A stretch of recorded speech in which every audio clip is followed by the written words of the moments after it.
times because it. And What we it are do? live. What it do? What it do? What it do? Y'all already know. This your boy Sixxcess. What up, Jezabel? What's up, Six? How you doing? Happy Monday. Hey, happy Monday. Like, you know what? Mondays is becoming the What up, day Jezebel? now What's of the up, week that Six? I'm How just you literally doing? Happy. expecting it to be full and lit. Now, I ain't gonna lie, I went and got the green screen today, and I was supposed to put my background on because Willie Green made me feel like I should have had a background popping up last week. Why didn't I have my background popping last week? I don't know, but that was a great interview last week. I learned a lot. Yeah, yeah. I learned a whole lot. Now, I'm not gonna hold you. You know, this week's theme has to be baby crying or cry babying or artists just pretty much crying nowadays. Crying about what? Well, you see Ari Lennox, right? You see Ari Lennox, our girl Ari Lennox, DMV's own star. Yeah. Now, I tell you what, I love Ari Lennox's music. I love the sound of her voice. I love it to death. And I will tell you that I would hate to see her leave Dreamville and Interscope altogether, but she says she's tired. She says she's just simply tired. Now, tired of. I mean, you know, I went on a rant at the end of the year where Simone Biles seemingly had caused a major uproar of people just seeming to just walk away because they were stressed or just simply how the meme said, motherfucker tired. Yeah. You know what I'm saying? And I was just like, wait a minute. If everybody is just walking away, then what's happening? Like, who's holding us down? Definitely. Who's holding us down anymore? That I've already told everybody the shift. We talked about it 2 weeks ago, the shift, right? Where women are on top. Okay, so they're the ones working really hard, like the men artists used to do, used to want to do. I think women now, I think anything that happens now is more magnified, and Part in the Blue Lighter is more magnified than anything that happened beforehand. Okay. Now, I got a really good topic that I want to touch later on in this show about the 80s. All right. Well, we're gonna make sure you remind me at a good point in the show to touch on the 80s. All right. But let's go here right now to these artists that are crying after taking millions. Rod Wave says he is done. He wants to be done after signing a $15 million extension, so to speak. I was talking to you guys like sports terms for a second. I've seen that. Yeah, he signed a $15 million extension. Now that means that he got $15 million more dollars from his record label. And now he feels as though he sold his soul. I am like, wow, Rod. Was that the check? I mean, because like for you to make a comment like that, you had to say my soul is worth $15 million. Then you get a check for $15 million. Like, oh my God, my soul is sold. Like, what's happening? I mean, why do you feel like you sold your soul? What are you doing differently now that you wasn't doing before? Like, I personally love this because it gives us here at Boss Biz Radio, Sixxcess and Jezabel, a good opportunity to address the elephant in the room. Artists don't own nothing no more. Right? And like there was a small phase where artists thought they were in control. You know, there was a small time when artists felt like that they were the driving forces. And that was like 3 years ago. When we started having all these new artists popping up, going on the road. And I told everybody, like, COVID was crazy for everybody because what did it do? It exposed people to the real. Like, if you don't know the business, you was getting ate up. If you knew the business, you was kind of winning. So now we got Ari Lennox saying that she's simply tired. Well, she's probably torn like crazy to make her money back. Well, who is her her label owner? J. Cole. I would reckon that Ari Lennox probably does what, maybe 3-4 shows a week, maybe. And out of the somebody said this, a lot of people keep saying she has a hit record, and I need y'all to understand something.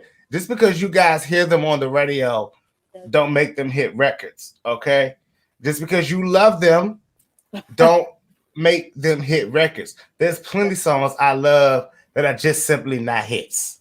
You know. Now the problem isn't that they're not hits or they are hits. The problem is going into a situation and not fully understanding. Now, in the beginning, when you are nobody and somebody tells you we want to take you on the road, we want you to start touring, that sounds super exciting. Yep. And honestly, people, I didn't never really like. I'm from the DMV, and I was always listening out for every artist. You know what I'm saying? A lot of the artists from the DMV that really pop are not on the circuit of the DMV. Right. They're on the outer circuit, and they working on the outskirts and whatnot, right? So then when they make it, it's like, all right, the DMV is happy for them, but they're not really like what we would call DMV people that's like rooted and put in grind in the DMV area. You know what I'm saying? They may have found a couple of spats and did that spat or whatever the case may be. They may have a few friends, but let's just be real. I'm talking about like the artists that's hitting the pavement every day in the DMV and not getting anywhere, right? What sets them apart from them? Now I gotta go into this because like the theme seems to have been artists nowadays are in a position where they feel like I can say and call out and make demands to whoever or whatever and make whatever claims to whatever. I honestly get mad when I see artists at this current stage saying they're tired, right? I mean, listen, the whole world is tired. There's a doctor that got to get up every day and deal with patients and can't get a day off because of the pandemic. You know? I mean, but everybody, I feel like everybody's entitled to how they feel, but at the same time, you gotta work to earn what you're gonna get. So, are you tired of having money? Are you tired of like? I mean, that's basically what But you're saying. the reality of it is when you start realizing this, that you're only working as hard now to make a certain quota when you have a deal, right? Because it's a record label is a job that everyone seems to keep on brushing over, right? So now you have a demand. As an indie artist, you are in full control of your own schedule. You're in full control of your own releases. You just don't have the financial backing to do what you need to do. Now, a lot of artists, once they get big and popping, they start saying things like, I'm tired or I don't want to do it like this anymore because they realize now they have power, they have money, they can go back on their little circuit and bring in whatever they were bringing in, and it doesn't hurt. But Right. but the reality of it is, it just simply doesn't work that way. Like with our generation seems to not. Nobody wants to retire anymore or Now, earn retirement anymore. so now when she says she's tired, is it tired of because when you do music initially, you enjoy it. Then once you get with a label, it becomes, like you said, an obligation. So you think that takes the fun out of it? I 100% do think that making it an obligation takes the fun out of it, right? And the thing, the obligation of it is probably not what takes the fun out of it. It's probably because imagine somebody saying make 10 songs. If you love making 10 songs, Yep. that's nothing. But when they come in, critiquing those 10 songs, like nah, not those nine, this one, give me nine more. You know, that's when it starts getting like, what do they want? You know, and it's like, come on, like, and you know what they want because at the end of the day, they know what was almost a hit, they know what almost peaked, and they know what has made it in your genre before. I mean, for real, with R&B singers, y'all have it way worse than rappers, right? Because when you're not making it and you don't have a hit, they'll usually tell you to just recreate something that's already been a hit before. Now, most of y'all do it. Look at Mario. He wanted to be a friend. You know, a lot of you come out. A lot of R&B artists when they make it, if they don't have a hit, they get a hit created for them. Mm-hmm. And now the only way to show your worth is by being able to perform it. You know what I'm saying? A lot of artists don't understand. If you're not performing, you're just off the map anyway. Period. Yeah. When I listened to R. Lennox, they were saying, I read the article and they were saying that it was about interviews and questions asked to her. And I didn't think that had anything to do with it. Because I'm like, surely she understands if she makes a certain type of music, then she'll garner certain types of questions. Right? And that's one thing artists have to understand. Whatever type of music that you make, you best believe your interviews are going to be catered to those type of questions. If you make sex music, they're going to ask you sex questions in your interview. You make killer music, they're going to ask you some gangster questions in your interview. If you make simp music, they're going to ask you some simp questions in your interview. And I mean, look, Kanye told everybody best. I make backpack music because now I don't have to get approached by gangsters. No one's going to treat me like a gangster if I don't make gangster music. You know, what's it says? They don't understand that. And then there were some more detail. And of course, like a lot of things in this music industry is business structure. Now, at this point, everything is business structure. Everything is catered to how much money can a person make. And at the end of the day, it's a competition in a competitive world. You know, R. Lennox has done a lot of work, and Raw Wave did a lot of work as well. But when we start asking ourselves, like, a lot of these artists are coming from nowhere. You know, like I said, they're not the ones working every night trying to get on.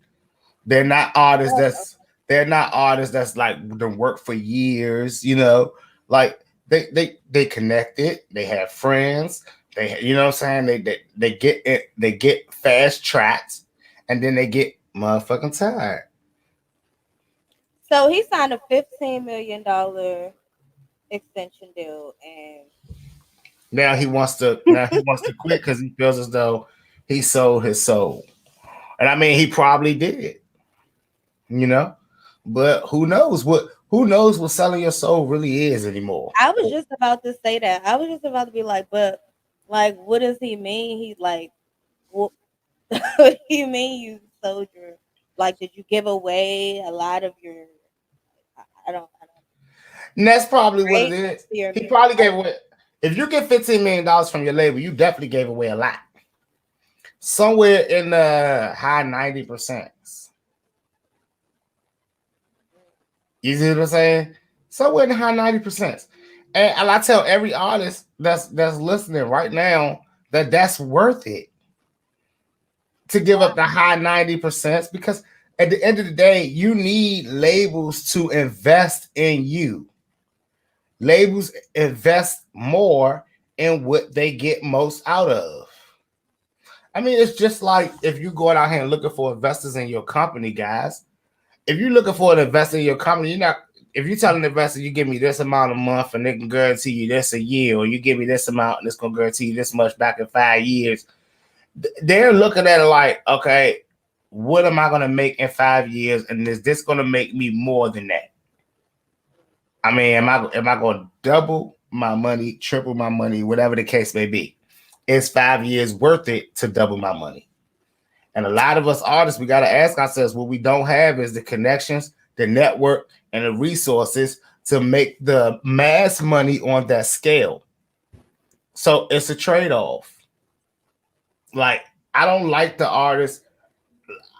Could you imagine regular day to day, people just up and saying, I'm tired?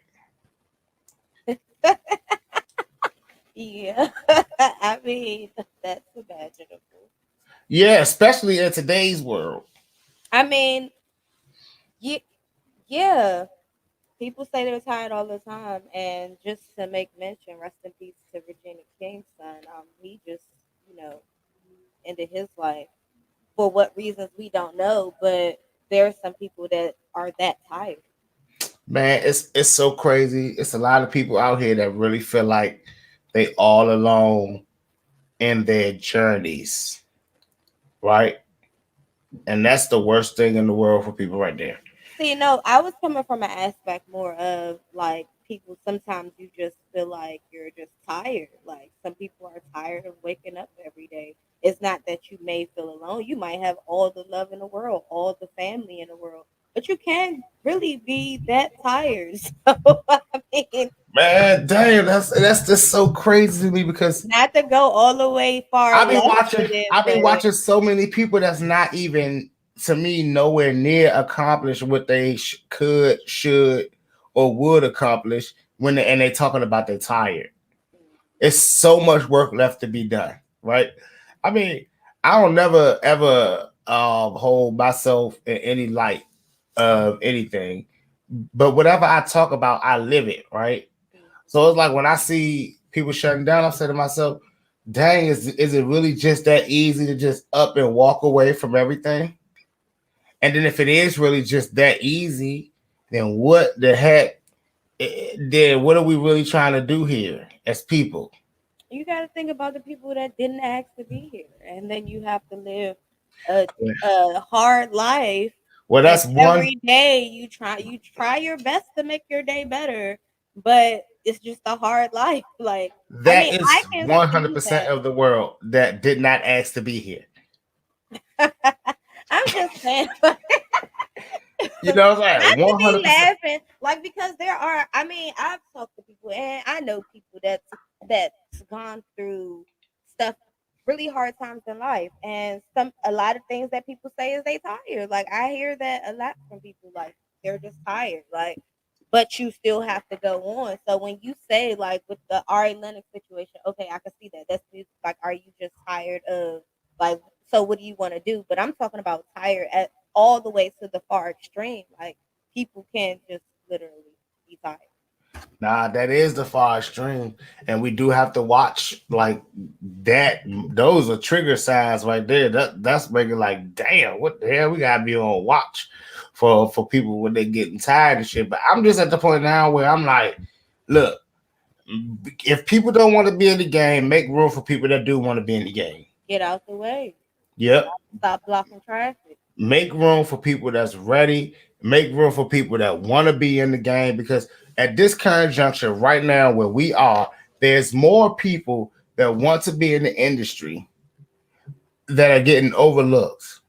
And the industry right now is a real tricky place because a lot of people act like they want to be in the music industry, but don't want to learn the music business. And that's pretty interesting. And I'm saying it every day. Now, I'm gonna tell you one thing. Last week's interview with Willie Green was really good to me, right? Because it kind of restored my faith, but not fully in Facebook people, right? Now, I still look at Facebook people as full of it and kind of like, what are they getting out of it type of people, right? Now, I understand we're in a world where nobody wants to work for free. They got these stupid. Do you hear these like Instagram memes and reels that get used with these songs? Like I don't work for free. I take Venmo, Cash App, PayPal, and all this other stuff. And they're like, my services cost, my time cost, and all this other stuff. It's like, okay, people, we get the message. Y'all are broke. Get the I was message. not I was not expecting you to say that. No, listen, like we get the message. You totally 100% I get was it. not ready for that. You know, like I'm Uh, sitting up here, I'm seeing it, and it's like, oh my God, is the world really getting to this point where everyone is broadcasting how broke they are and how much they in need? I'm looking at this new challenge with the money being folded out and out to create a word. I don't even find that Is, amazing anymore. is this a challenge? It is it a challenge, especially in the world where we got so much fake money going around. Do we even really care what people can put in a picture anymore? Really? Have we grown that shallow to where pictures can dictate the real mood? Mm, I didn't know it was a challenge. I just thought it was like, that whole Dirk and NBA Youngboy. I No, didn't know it was a challenge. no. As we've been talking about fake promoters, fake A&Rs, fake managers, fake everything. As a big theme on this show, we try to help you guys navigate through that. Did you guys see Boom Man AE interview this week? No. Well, Boom Man wanted to address all the people saying that he gets paid and all he does is want to get paid and he's not taking these artists to get deals. He's just getting their pay, taking their money and whatever the case may be. And his response was, of course, I'm doing this to get paid. Of course, I want something out of it, and I'm not doing it for nothing.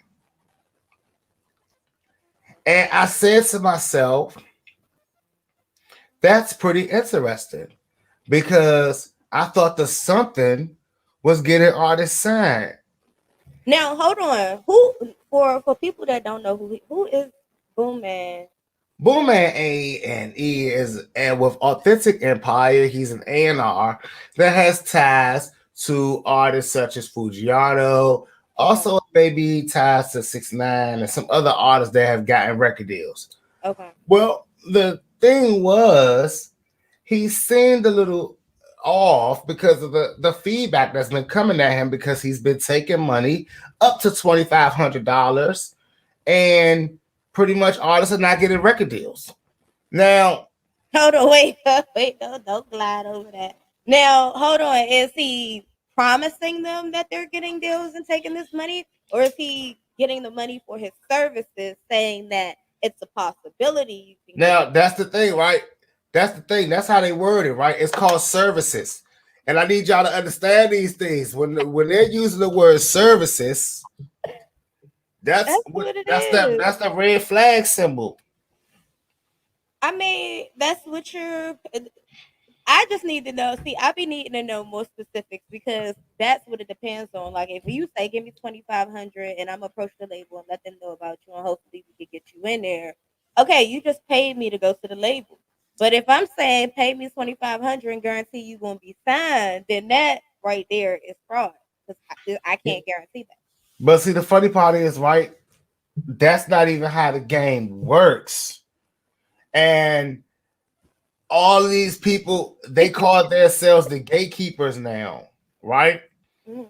And y'all got to understand the day of the gatekeepers was when you literally had to pay to get on the radio. You had to pay to like make headways, get on shows, everything in order to get where you needed to get. The day of the gatekeepers is over, right? And the problem with the people that don't seem to understand that is y'all make the gatekeepers look more powerful and wealthier than you all. I mean, god dang, y'all. 10 of y'all got together and gave this man $2,500. No reason he's bigger than all of y'all. Hello? I seen the manager post this and I had to screenshot it because I wanted it to be the theme of this topic here. This guy had the audacity to post this message. I am managing upcoming music artists. Price $100. Only choosing 10 music artists. Come with being published in 5 magazines and social media growth campaigns. DM me 100 Artist Management to possibly lock in your spot. Y'all don't even know that immediately I started to shiver and chills went down my spine. I mean, hold on. Let's go back to the first 3 lines. What it say? I'm managing artists. Price $100. Like right there. You said that sound like a scam. I'm sitting here like, yeah, oh, listen. But then he made it sound like it was a rewarding thing. Only choosing 10. So I could just imagine how many artists jumped on and text 100 Artist Management. And I asked myself, what did he just do? Did he just ask us for $1,000 online? Yeah, basically. Honestly, that's what it sounds like. I'd have rather him say, "Yo, somebody let me use $1,000 so I can pay my rent." Because next month he just gonna need another. He gonna get another 10.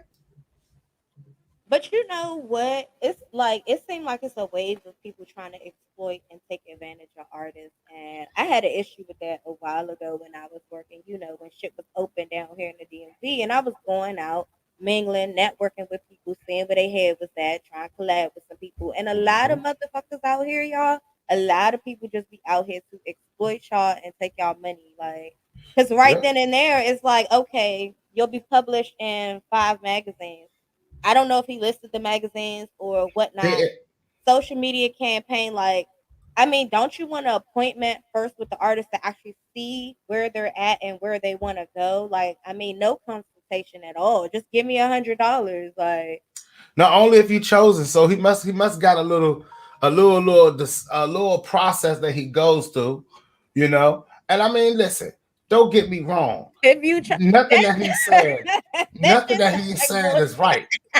It Everything that looks he like said was baloney. Like, everything about that was baloney. I mean, it's no more baloney than the artists the managers that sit up there and say, "We're the new labels. We're with Empire, and you're signed with us, and we're gonna have you moving, and this is a record deal, right?" Because at the end of the day, half of those artists that are signed with imprints under Empire work real jobs. They're not in the studio. They're not on the road. They in the office. They working jobs. I was at this one fancy spot, real nice spot, and I'm get buzzed up to the floor, and they call up the doorman at the bellhop or whatever they call them in fancy hotels or fancy condos and shit like that. concierge, maybe. Yes, concierge. That's what he was. And it was a rapper come to the door, and I'm like, "Yo, what's up, bro?" I'm thinking he coming into the studio session. He work. I'm like, "Bro, I thought you was with Empire." Well, you already know. You already know. I'm like, "No, I don't know." Yeah, I mean, Nah, listen. A lot of artists just want to be seen and want to be like they doing it bigger than everybody else, as opposed to doing what they supposed to be doing. I don't understand a lot of these new things that I see with these new promoters and these new marketers. Other than I gotta go back to our December series, artists are dumb, right? As to why these things of this epidemic has happened with all these. I mean, people used to say they wanted to be rappers. Now they just say, I'm a rapper's manager. You can't even look at anybody that they've managed. Then they manage somebody who got like 1,000 followers, and you guys get super excited. And it's like, wait a minute, what's happening? And I'm sitting here like, listen, guys, y'all got to understand two things for certain, three things for sure. Nothing that's offered to you all without you all putting in the work and really being credible is really worth it. I see artists walking around here talking about they got publishing deals, and I'm like, what are you saying to me? That sounds very disgusting because you're not in a position to where I know what your catalog look like. And I'm sorry, guys, if you think that success ain't looking at every bit of your catalogs and seeing what y'all talking about. I do. I do. And half of the stuff that I found on y'all, I'm not gonna lie to y'all, shameful. Shameful. So if I see it as shameful, why do y'all think some management out of the night is about to change your life? With things that if you don't even know, and for real, I tell artists for real, if you've been with a management label for 6 months, if you've been with a label for 6 months, and there's certain things that you don't have in order, you need to be questioning your label. You need to be questioning your manager. Because at the end of the day, if in first of all, in the first 6 months, you should have already done tours. At least 2 tours. Tours are 30 days, 27 days if you're nasty. You know what I'm saying? But the reality of the matter is, if you haven't done that, then you are lunching. Trust and believe me, J Money Gibbs, I know your catalog. You know, I know your catalog. You know, but the reality of it is, these are things that people that really care look for and understand. All right. These artists don't, if you're not torn within your first 6 months, then you're already tripping. You don't have, if you're not in the process of dropping an album within your first year, then there's something that's not right. What's going on here? I mean, for So one, if you would list three things that you think an artist should look for in a manager, what are those? first of all, how much they're going to be able to make, and not the manager, but how much can they make, or will the possibilities, that's first. And listen, that don't gotta be like a number value, but if that manager ain't coming in talking about, listen, I can get you shows booked at $100 a show. We got 3 nights a week that I can get you on. I got 4 cities that we can start touring and we can start hitting. Or if he ain't talking to you about publication and things that can generate income for you, then he tripping. First sign and foremost, if a manager is asking you for upfront money, nah, no. Even if he does have connections, they're probably internet connections. And even if they're internet connections, they're connections that you have the money, you have the control, but yet you run around, my manager, my manager, my manager. No, no, no, no, no. That's your assistant. That's not your manager. I'm sorry, people, but if you're paying them out your pocket to do what you supposed to have done, that's an assistant. It's not a manager. All right, and yeah, you guys understand that managers get paid off percentages of the work that you give them to work for you. That's how that works. Managers don't just be like, "Hey, let me pay me $300 a month, and I'm gonna make sure things happen for you." Yeah, I thought it was percentage wise. Okay, so that's the first thing. You What know, the manager can offer. yeah. The second thing is definitely the manager's connections, because that's second. Now he or she ain't gotta be double XL. But I mean, do they got at least a lot of club connections with club owners, not club promoters? Like, do they have a following where a bunch of people already paying attention to them and what they say and what's their position? What is their power status, so to speak, in their field? You know, and then of course the most important thing, the third thing, are they a fan? If your manager is not a fan of your music, if this person that's coming to you and that wants to manage you is not a fan of your music and don't know what your songs, don't know what you're working on, ain't paying attention to you, red flag, ding, ding, ding. Oh, They, sh- oh. they should have come to you. A manager shouldn't come to you and say, "What you got out? Do you have any music out? Are They you should doing any? know. Are you doing any shows? They should already know all of that. Hey, you with any label? You with any management team already? Like what? You haven't done your research yet, buddy? You don't know? He be the one to give you peanuts on the road, and you're allergic to peanuts. So what if he can't check none of those boxes, but he approach you and is like, "Hey, I got a budget for you. You know what I'm saying? I really see I can take you places and blah blah blah." And you ask him, "Well, who you connected with? Nobody. All right, who have you worked with? Nobody." Nah, that's But they got a huge following on social media. So the nobody. best this person could be as an investor. That's the at best this person could be as an investor, a supporter of the brand.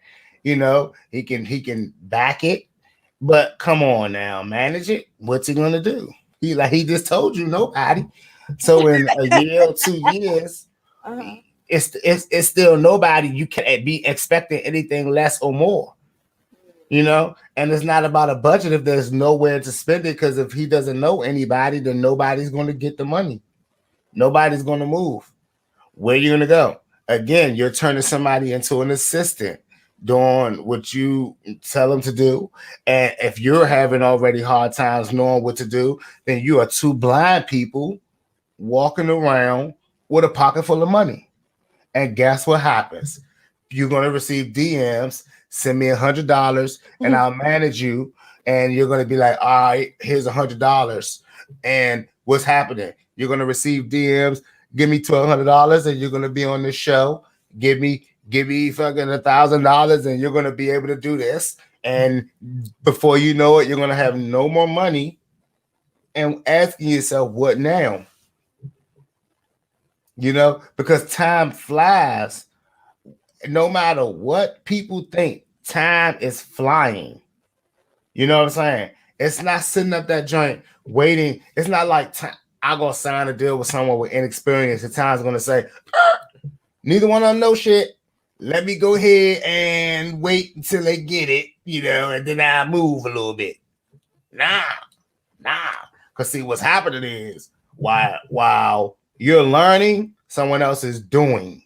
Right. It's like the college and people that don't go to college argument.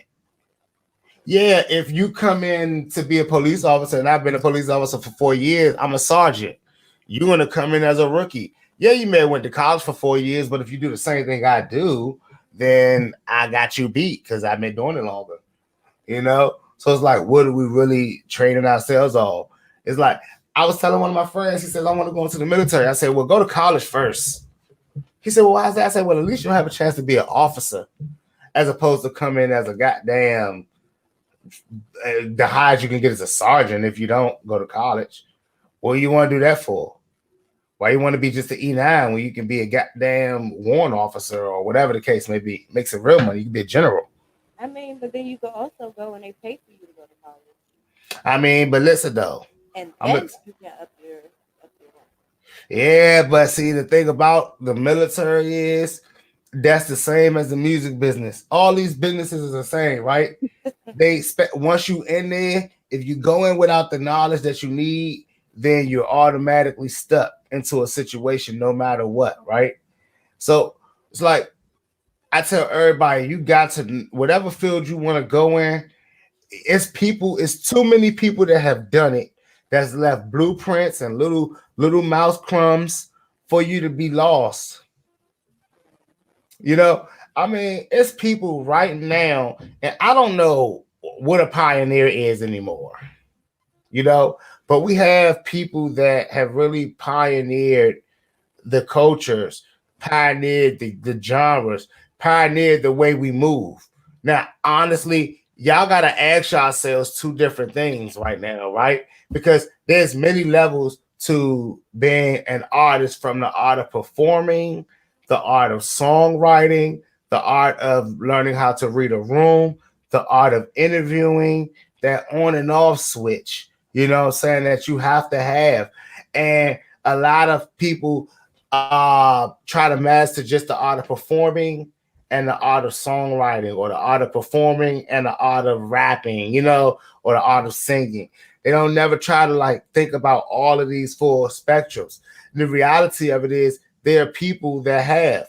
All those people that have tapped into all of those elements are what y'all call our legends, or our great ones, or our goats, or our best right now, and past or present, right?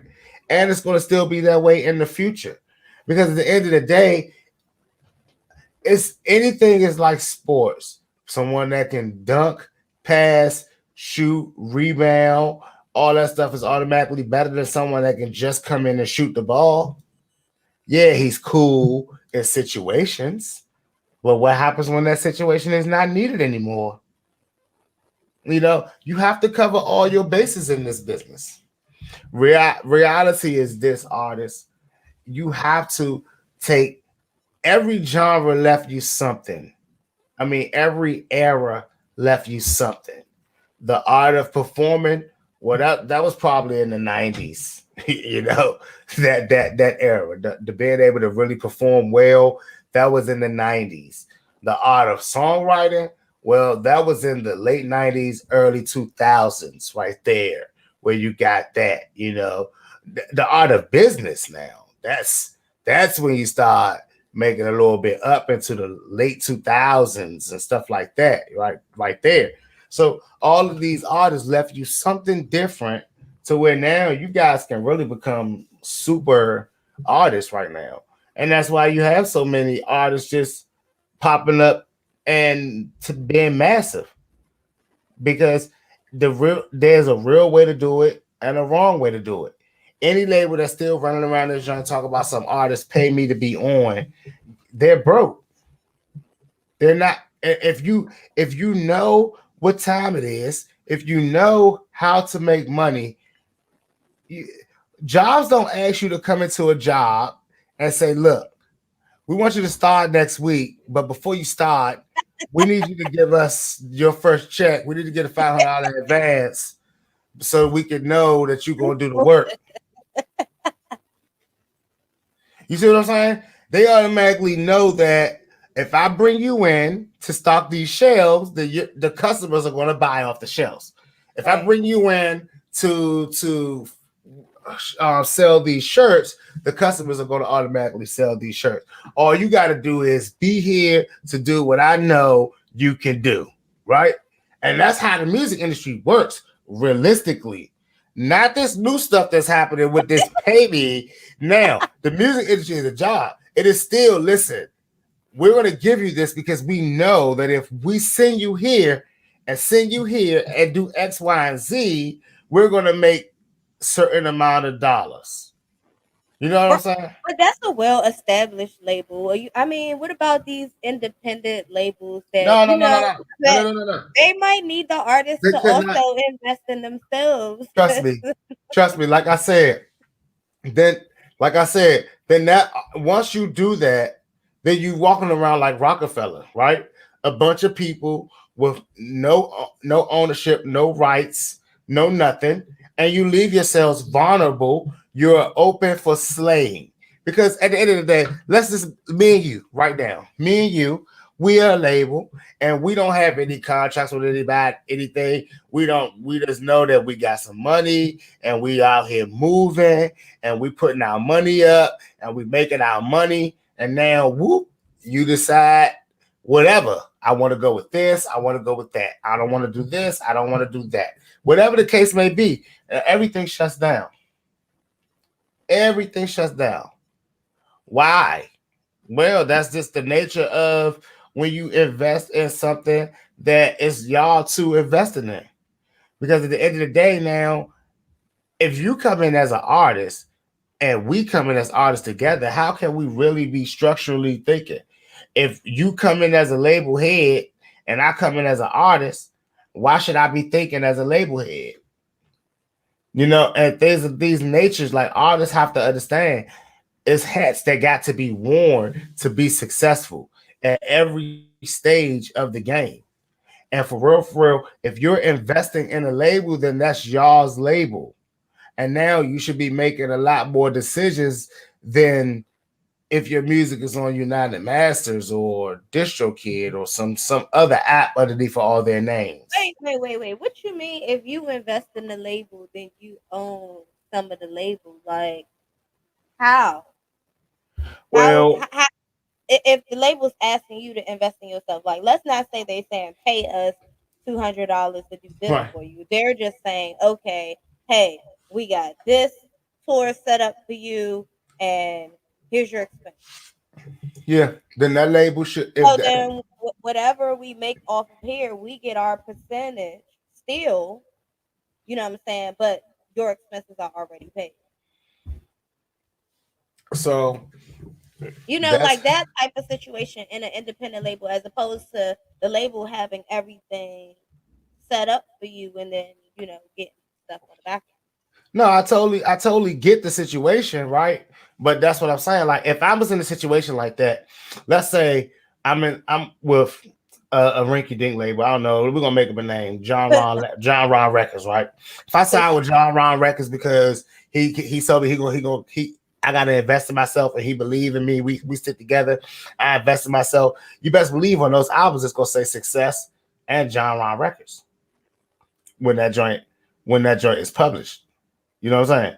Because at the end of the day, if I'm investing in it, if I'm putting my money in it, how is John Ron Records going to be the ones that's publishing it, copywriting it, and owning it in that? So we partners.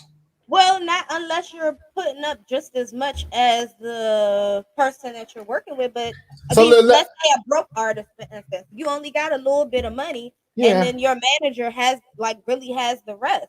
So it's still it shouldn't be. We don't part own or anything. I just ask you to cover a small percentage of your own right. expenses, and I take care of everything. Yeah, no, I'm saying like, and like I totally like I get that, right, and that's what a lot of artists say. But my challenge to anyone that says that is you don't know how much anything costs unless you're doing your own research. And let's just say he says, "I got us a spread. I got you an interview with Breakfast Club. It's you just got to give me $2,500 or $2,000, but I'm covering the rest. Okay, now you're lit. You're like, I'm on Breakfast Club. Woo woo woo. You pay the $2,000. You get on Breakfast Club, and then let's say 2 months later, that Breakfast Club interview gets you around people, real live socialites, right? And you start meeting people. Yes, you've won, but also y'all start talking, and they're like, "You paid $2,000 for Breakfast Club? No, that's $500."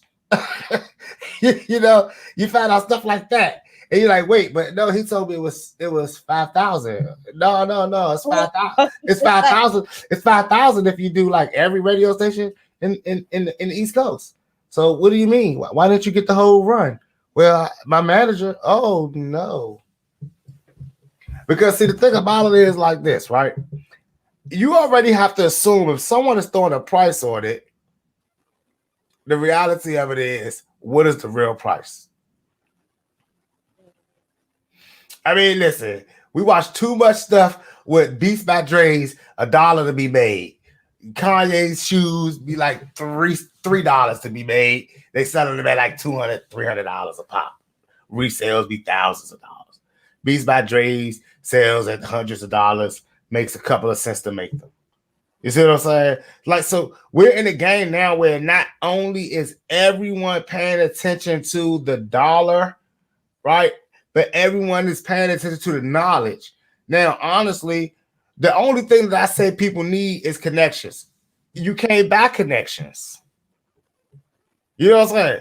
I've watched artists pay to walk into record label executives' rooms and walk out the door and get laughed at. And I mean, the whole time, the heads are bobbing while they're in there. But as soon as they walk out the door, that door closes. It's a laughing session. It's a hee-haw shindig. And honestly, it's a lot of the artists, I'm not going to even say that a lot of the artists aren't talented anymore, but a lot of the artists that are the artists that are not talented by choice. They're talented by lack of education or lack of information, which led me to ask, what's worse, a lack of information or a lack of education? Lack of information. And I agree. Educate yourself with the information. And that's what I had said earlier. I'm thinking to myself, a lack of information is way worse than a lack of education. Because the information is there, and if you don't, that means you just can't educate yourself. Like, and I guess one would argue without the education, you wouldn't know how to research the information. But I don't know. But whatever the case may be, no people right now, you know, Google is better than the encyclopedia. And a lot of people don't even know what an encyclopedia is. Much faster too. Way faster. Hey, my auntie had like a whole Britannica collection encyclopedias. I used to love going through it, but like Google, I take Google any day over encyclopedias. Man, listen, like I tell get the encyclopedia on Google. Exactly. And I still just type in what I need to know and Siri answers it. Like I tell all my artists, I say, listen, we in a real position where we're in control of our own destiny. You know what I'm saying? Like, yeah, we understand now what it takes to do what we want to do, to be great. Now we have to ask ourselves, how are we going to step up to those challenges every day? Right? And it's like approaching it like it's a job. I don't understand nothing else and how to get artists to understand. Approach this like it's a job. I mean, if you're in the phase, I don't know if a lot of y'all ever done a sales job, but some of y'all are in that phase where you're in the sales room and you have to like sell some units and you're the units. You have to get on the phone, you have to get on your social media, you have to say, hey, I'm such and such, and I have this record. I'm trying to come and perform it. Now, listen, please, y'all, don't take that as Sixxcess said, go and do all these open mics and showcases and things like that, because I already told y'all those are practice forums. Right. That's where you go to get the cobwebs off. That's where you go, like, instead of paying $50 an hour for a studio to practice in, or $100 an hour for a studio to practice in, you go in there, you get your workout in. Now, honestly, don't go up there and do new songs that you haven't already practiced in the confines and already know, right? Because you don't want to embarrass your brand. You never want to tarnish your brand. But that's where you really go to get the cobwebs off, things like that. See some new sound. And if you really get into the position to where you want to start meeting new artists, collabing with artists in your city and things like that, then there you go. There you have it. You're good to go.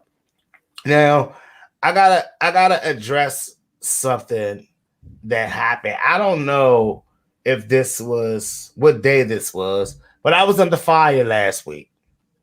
I was under fire. What you do this Well, time?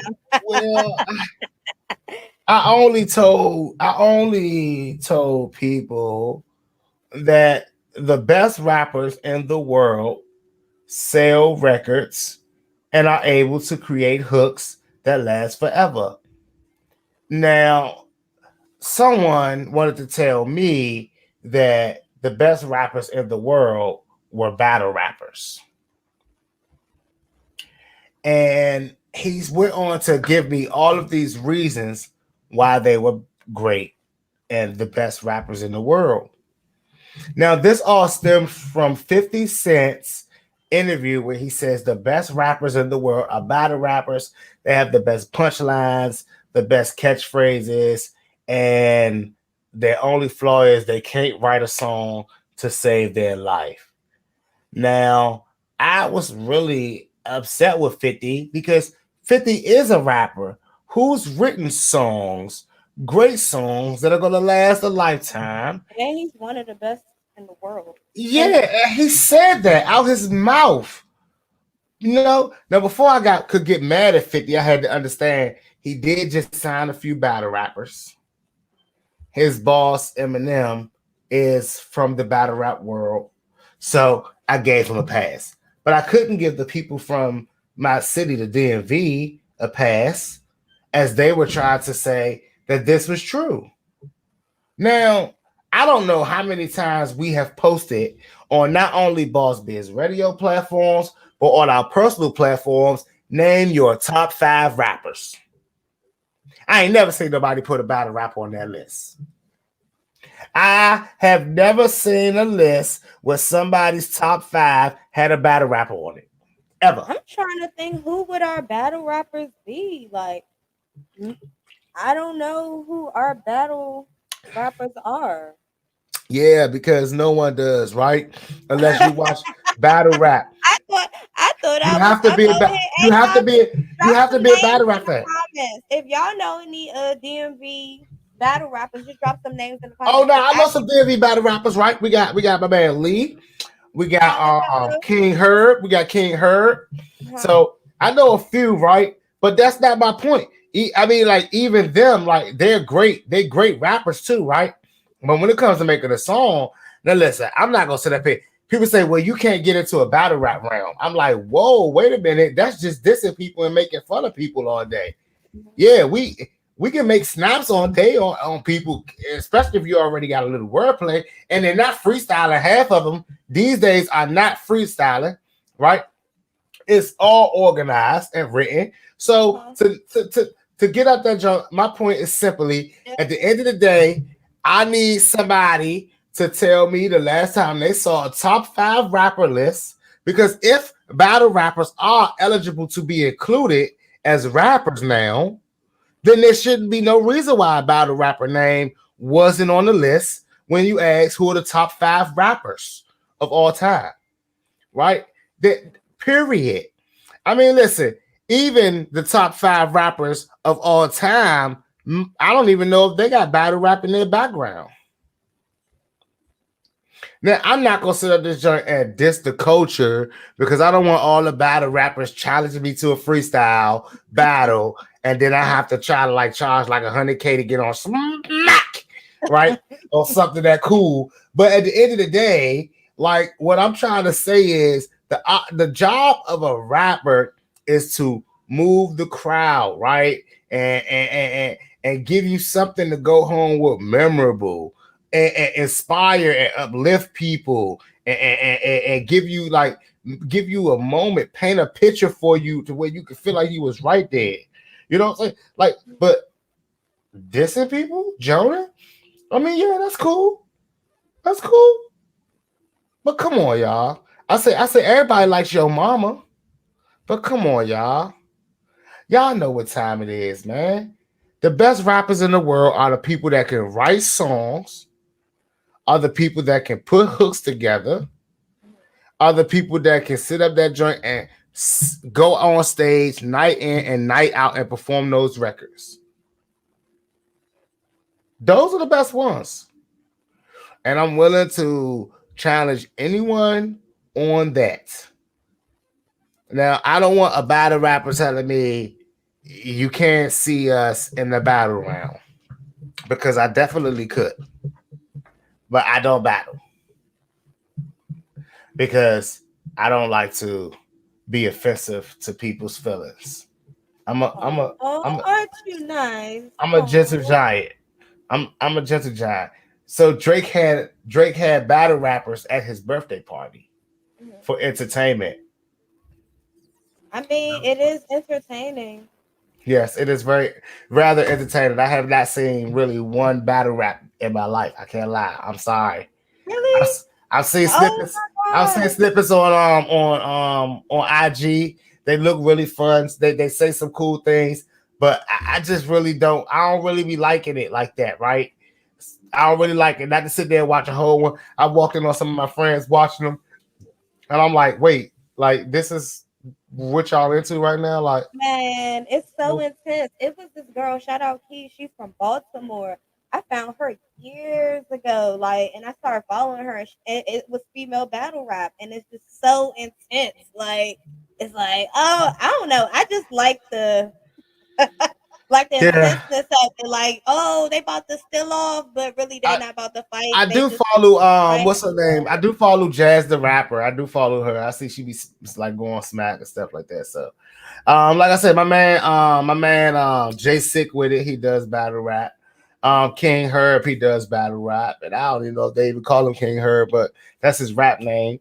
Then you got Lee, he does it. So I know a few battle rappers, you know what I'm saying, and I respect their culture and I like what they do, you know. But when we talk about what rappers, you know what I'm saying, rappers sell records, you know, and all I'm saying is when maybe next year when they start asking top fives, I'll see people start putting their Battle.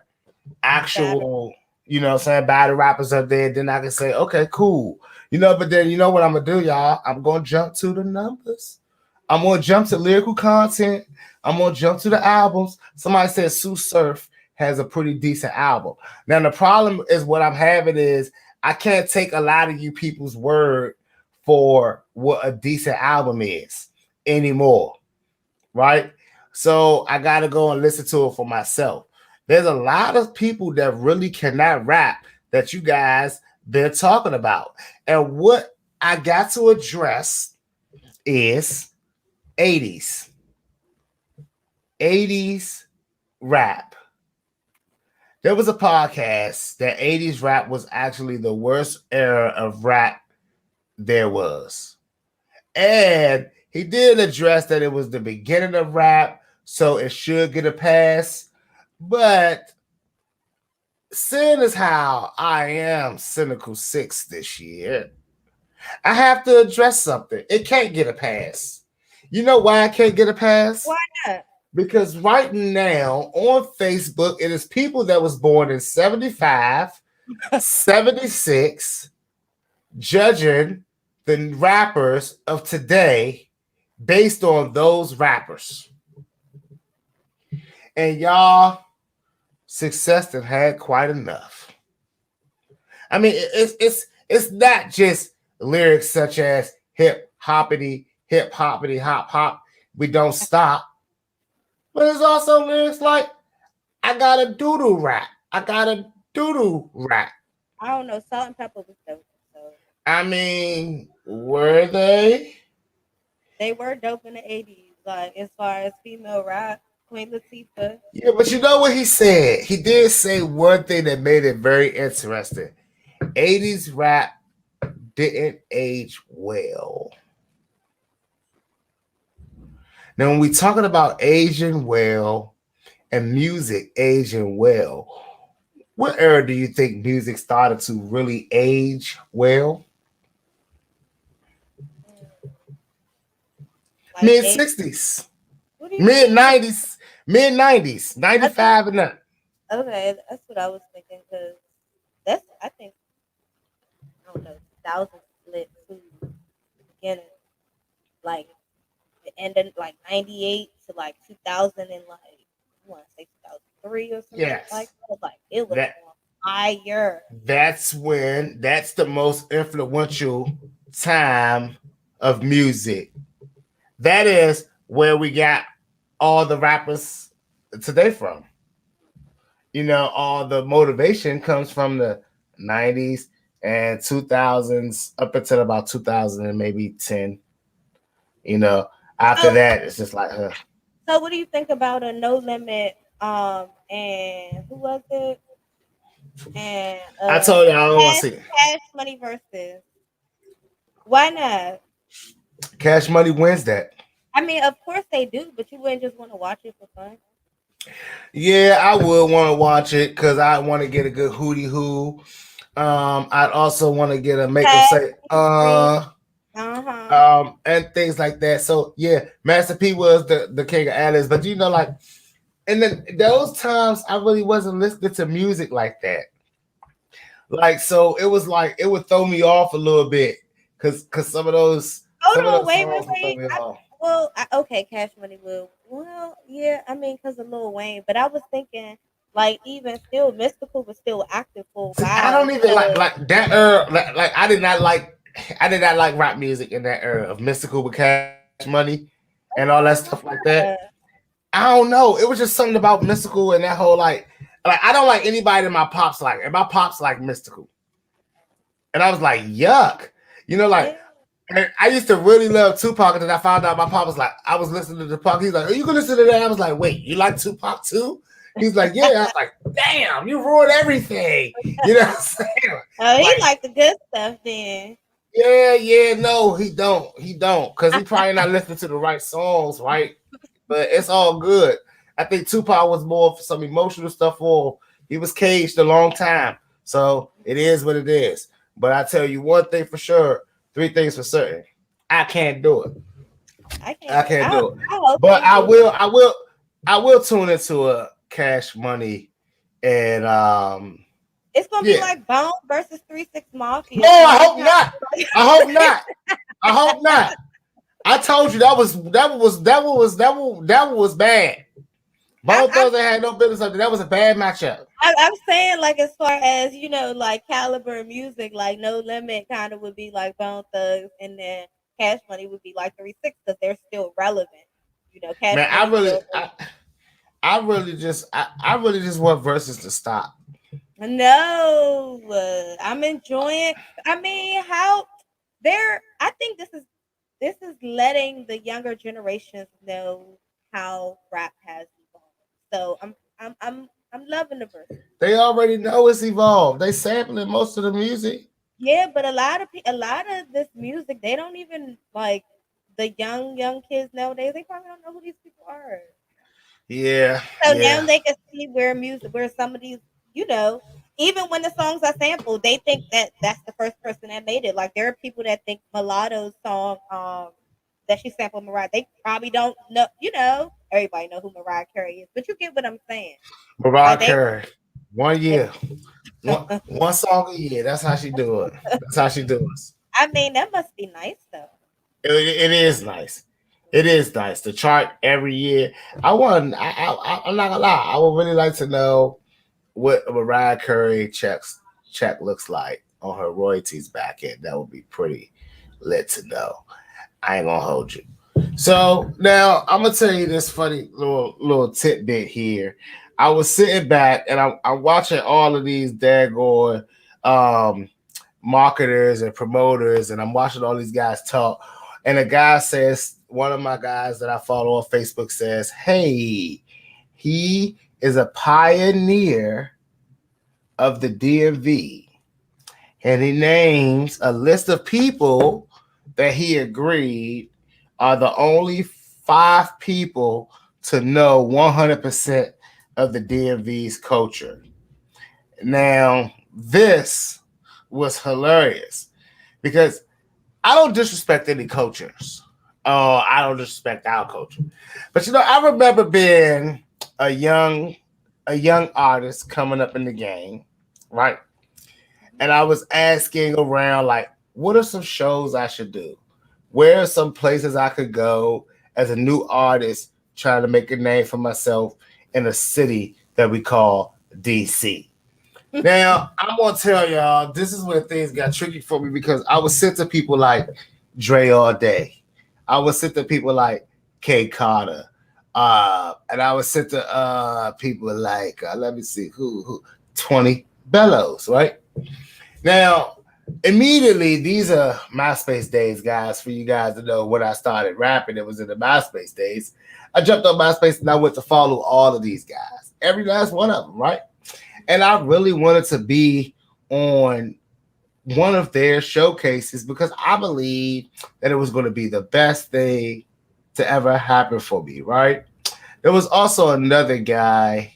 His name is really slipping my head right now, but he was at Martini's. But I remember running to the legend because Dre All Day was there, and I stepped on stage and I performed, and he laughed at me. They laughed me out on stage. No, they didn't. I had a second song to perform, and I right in the middle of my first song, I'm just looking at them all just laughing me out on stage. So I literally dropped the mic and run out the door. No, you Right? did. No, listen, real loud. So Dre All I'm Day. not laughing at you. I'm laughing at the No, story. don't laugh. It's a funny story. So Dre All Day chases me out the club. He's like, "Yo, bro, don't leave. You might want to just meet people. It's not a good look." I'm like, "Fuck it. I'm gone. Y'all are laughing at me." Pill out, right? So now I go to this other show, Island Cafe, 20 Bello show, and 20 Bello in the game.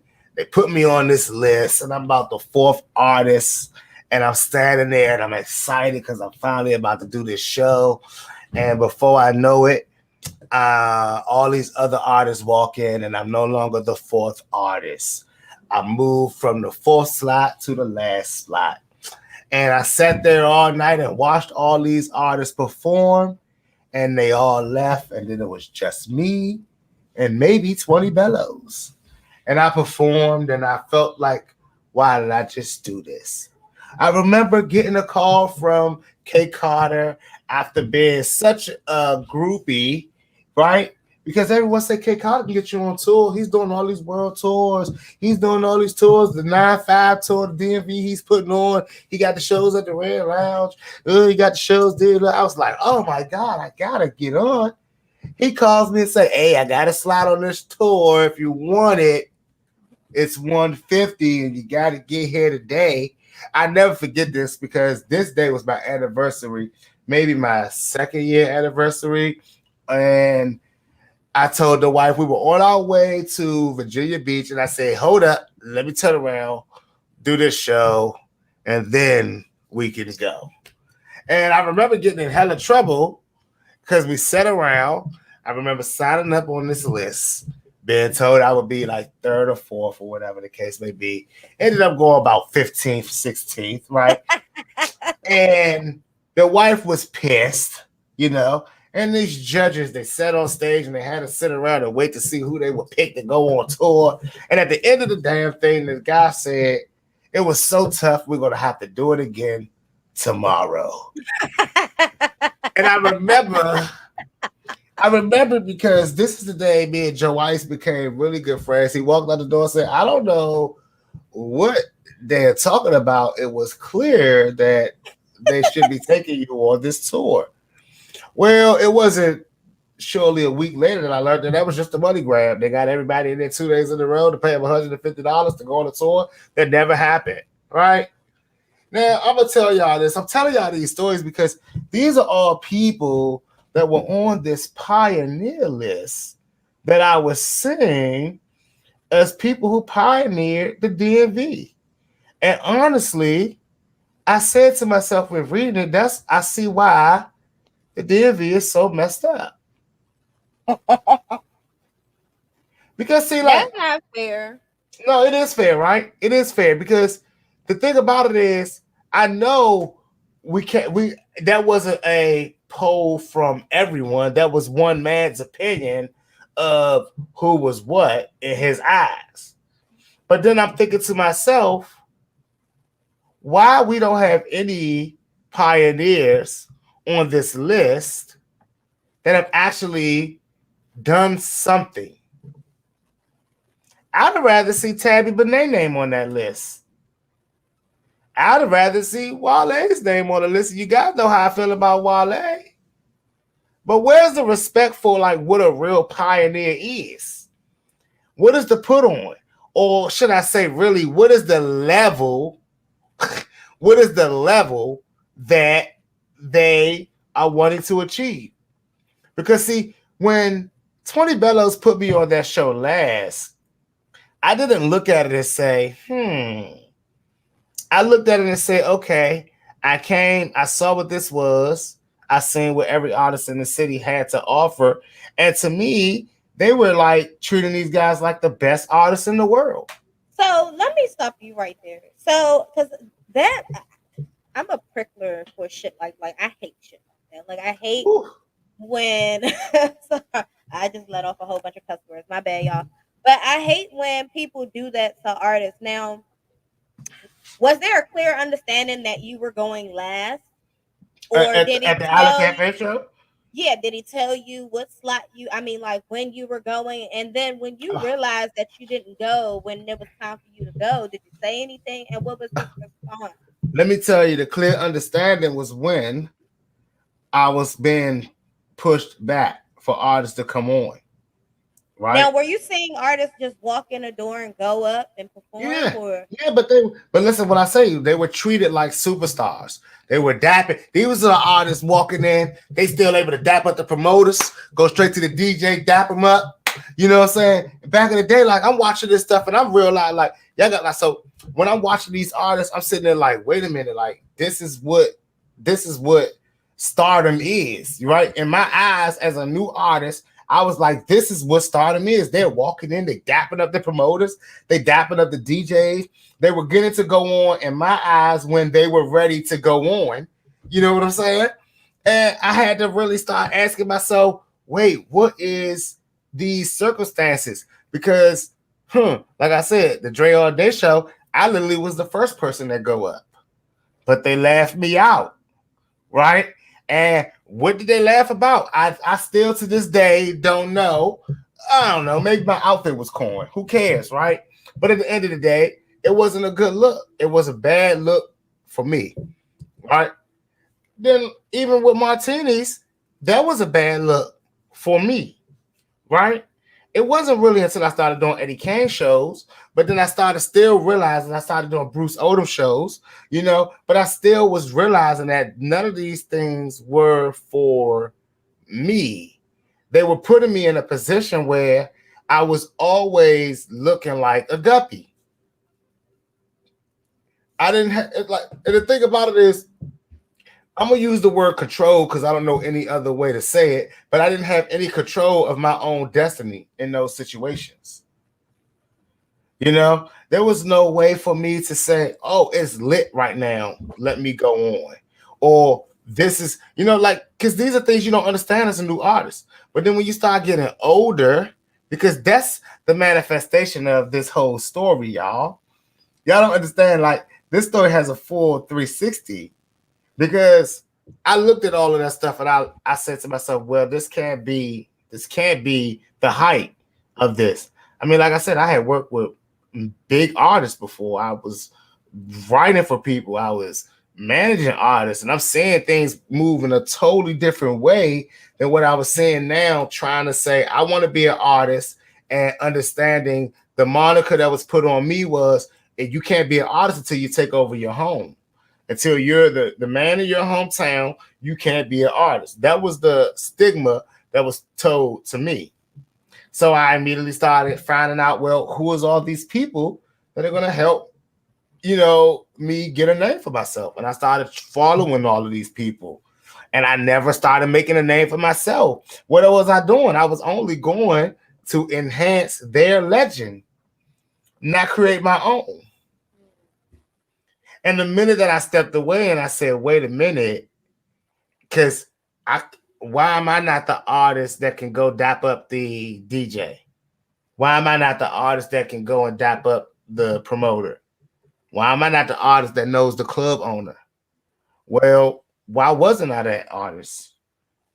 Oh, you was just now getting out there, and that's not. And I don't want this story to discourage any new artists, but it's levels to the shit. You gotta get like if you had been going to was this 20 Bello show? If you had continuously been going to 20 Bello show, I'm sure you could have, had that same relationship as maybe other artists. So to the artist, this just means that you have to build your relationships. Like you can't Correct. walk in there and expect, to have it already.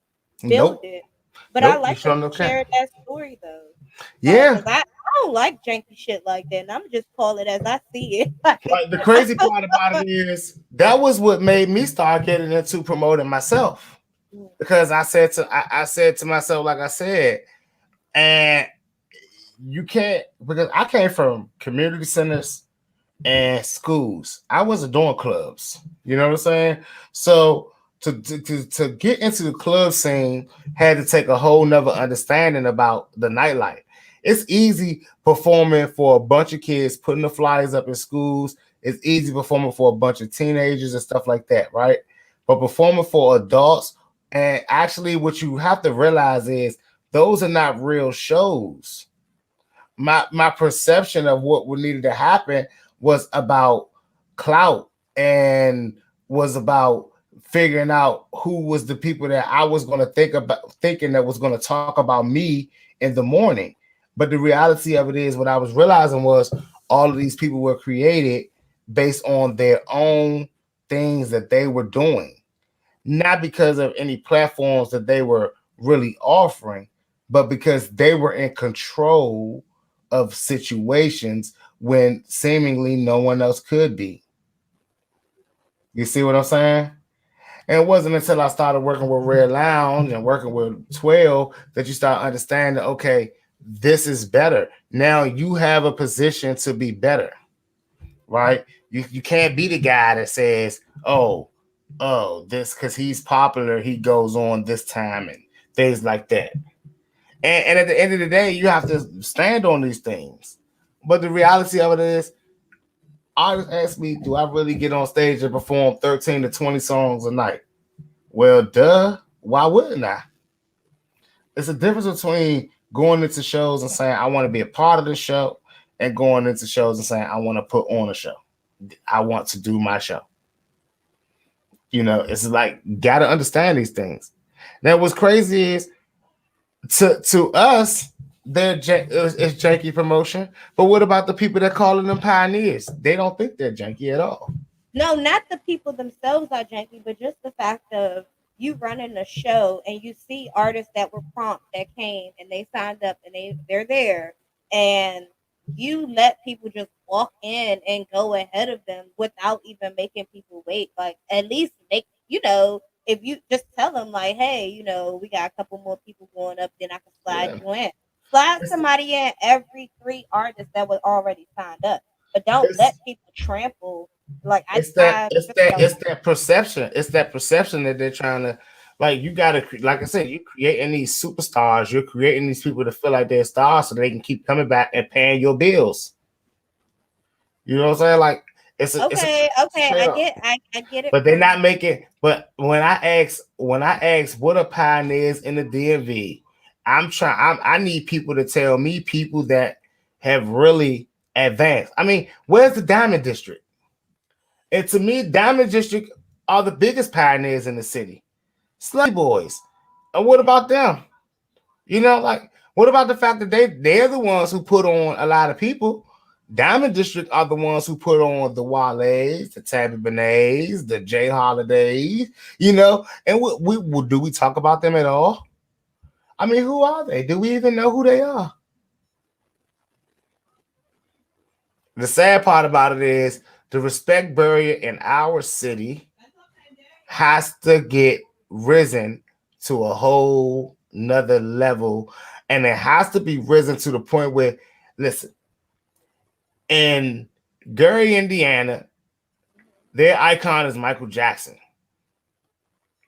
right? And it's not just because he's the biggest star in the world, but it's because he's the biggest star in the world from there. So you gotta like start take a lot of cities make their stars and take them and praise them and keep them going. Look how Future riding for Jay-Z going against look how Atlanta is riding for Future versus Jay-Z. I mean, Wale would be our person, but it's like his reputation, I guess, just turns people off from him, no matter No if. superstar, no legend from no town has a good reputation.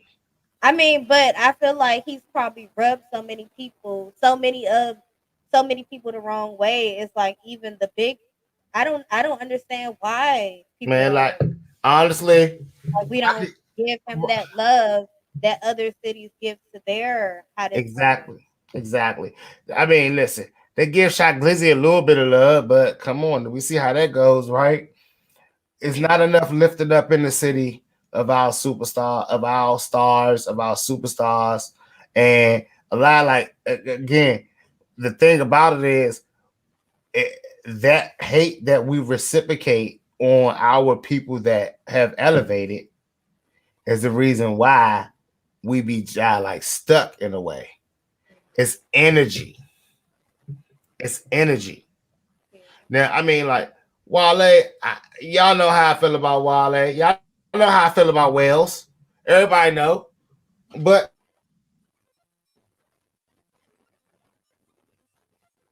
Can't hear you.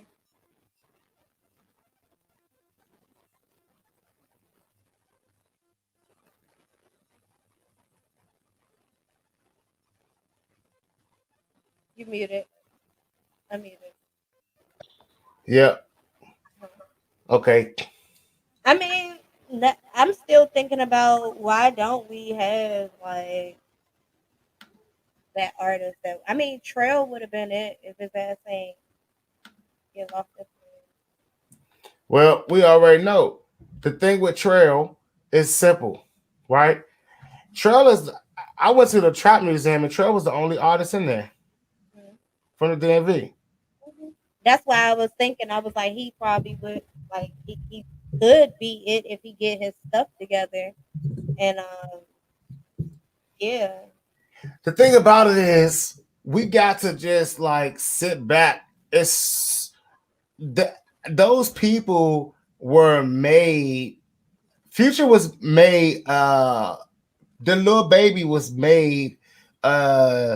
Outcasts were made before we knew who they were in their cities. You know, I mean, are there any artists in the city right now that you think can sell out a show? Here. And I'm talking about people that just see them perform. Um. Uh. Back to the same person I was about to say. I would say probably. Oh yeah, dang. I think people said that. What's his name? No Savage hasn't. I mean, they said that he can or he cannot. Some people say he can. Like they've been to his shows here, but that was a while ago. That was like a couple of years ago. And they said I mean, that a lot listen, of people may come out. I think he would sell out a show right now. And maybe about 500 people at a little club or something like that. are you talking about 10,000 people or more? Like what type of crowd you talking about now? I'm talking about Philip Fillmore, Philip the Fillmore. Oh, okay. Um, damn. I think he would. I honestly believe in him. I think he could right now. I think No Savage can sell out the film. That's interesting. I'm trying to think who else because if it's somebody else, I was about to say before him. Um, mm-mm.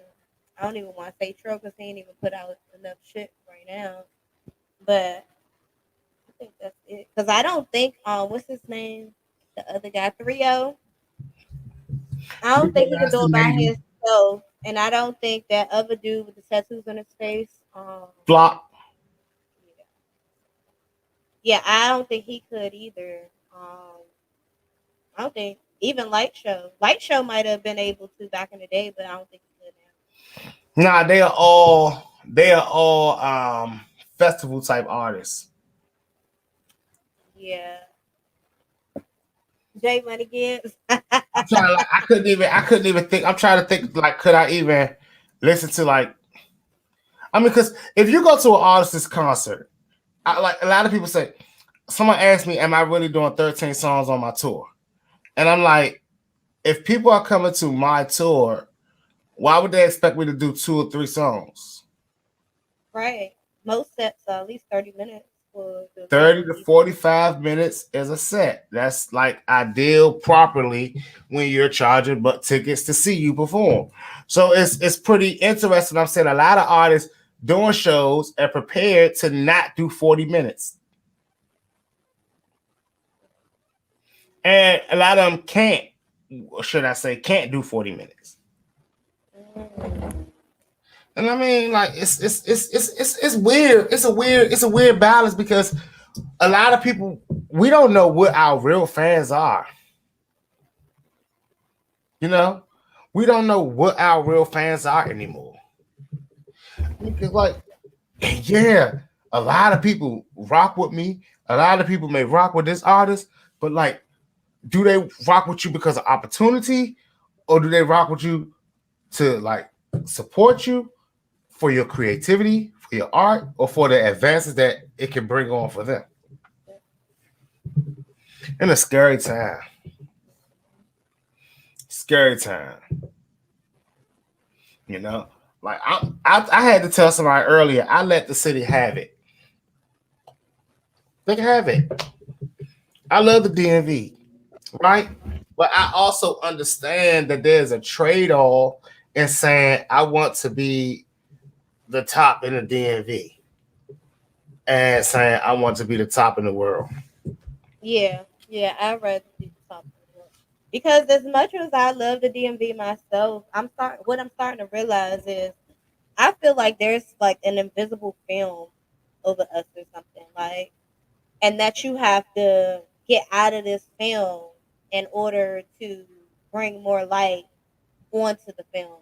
Um I'm just I mean, I'm trying to believe, but I'm being realistic here, y'all. Like it's the invisible, and I know it sounds like some sucker shit to say, but honestly, like I'm looking at it from I'm not even an artist, so I'm looking at it from a different perspective, and I'm just like what is it? Like what is this?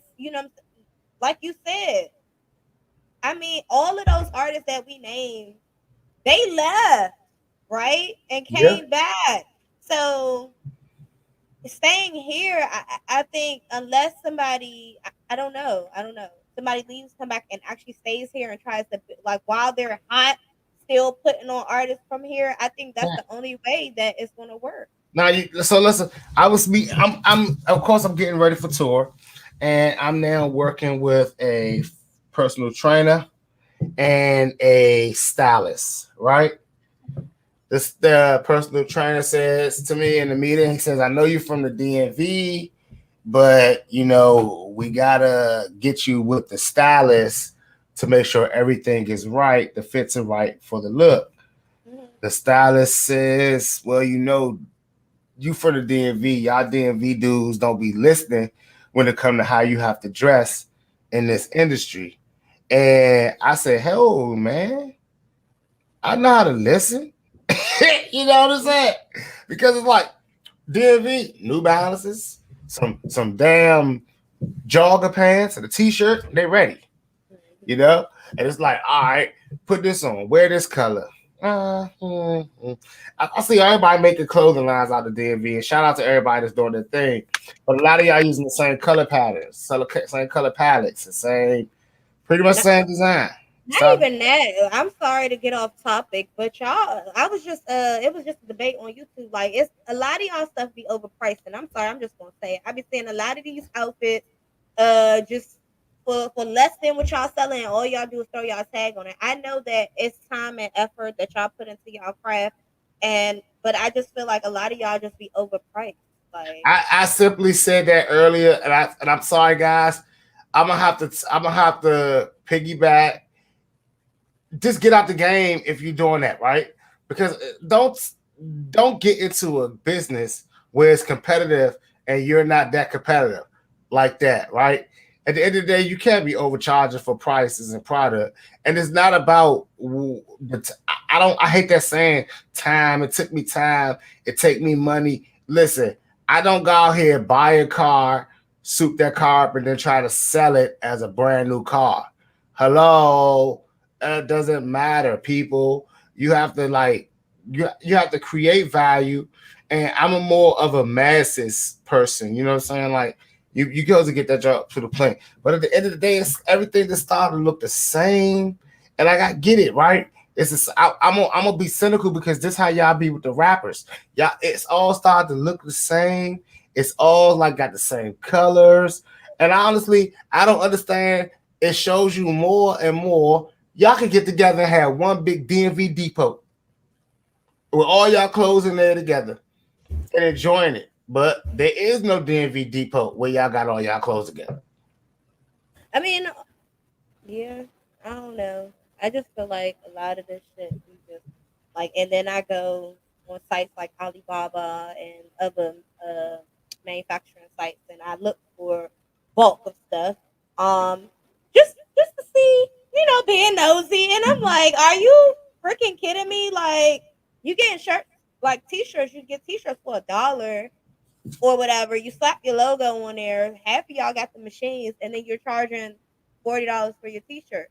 And don't Or tell me and don't tell me that well Zara do it, Prada do it. Don't tell me all these stores do it that I can go to all around the world that I ain't got to be inconvenienced about and that I know their reputation on quality. Don't tell me that, right? Because at the end of the day, if I can only get you from one place, if I got to wait 3 weeks for delivery, come on, people, we gotta do better. But I'm being cynical because y'all cynical to us. Y'all hold us artists at a real high standard, even when we indie. Even when we indie. 100,000 streams, that ain't shit. Drake did 3.3 million.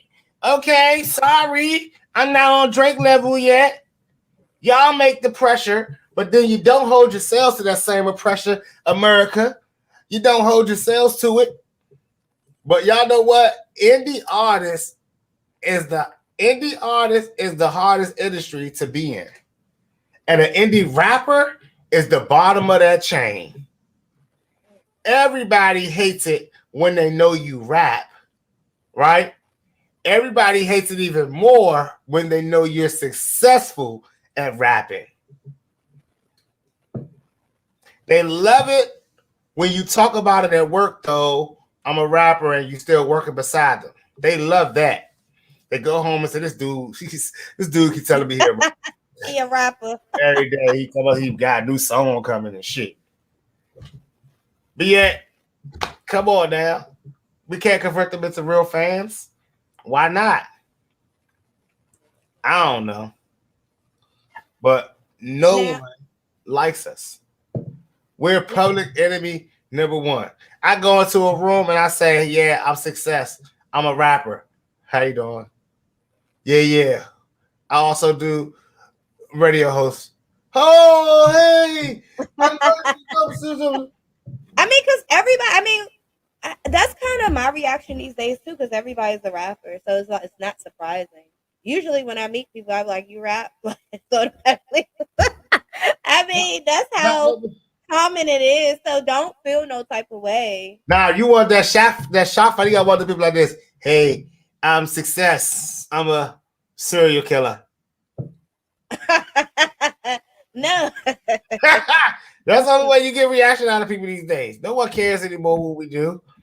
I mean, Only people only care if you're not asking them for money.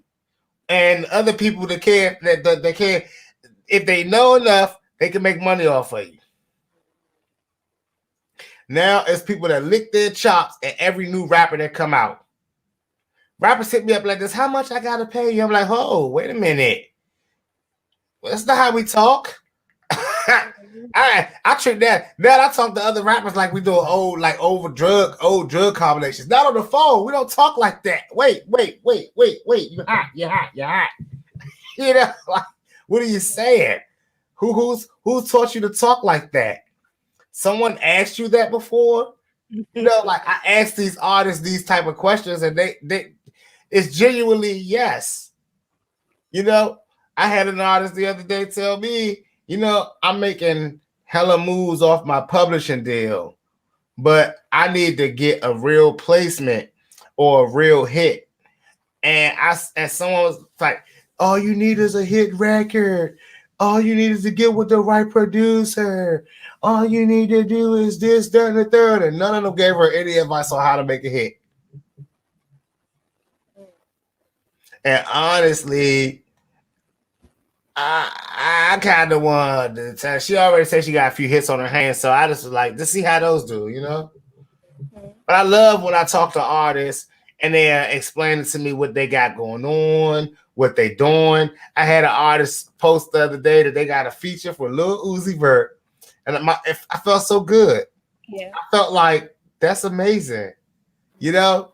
But then I also was like, something ain't right here.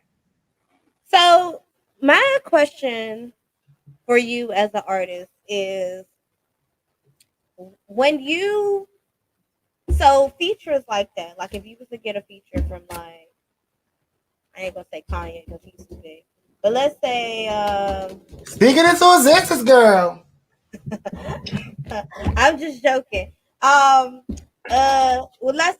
I'm trying to think. I don't want to say Lil Xan. What's that other dude name? All right, let's say Kanye. All right, let's no because it's a reason why I'm not using Kanye. I'm saying I'm trying to use somebody like Use Uzi. No, I'm gonna use Lil Xan. Okay, the white kid. Okay, let's say you get a feature with him, right? Or Triple X Tentacion if he was still alive. No. Juice WRLD if he was still alive. There we go. Juice WRLD if he was still alive. Let's say you had a feature with him, right? Yeah.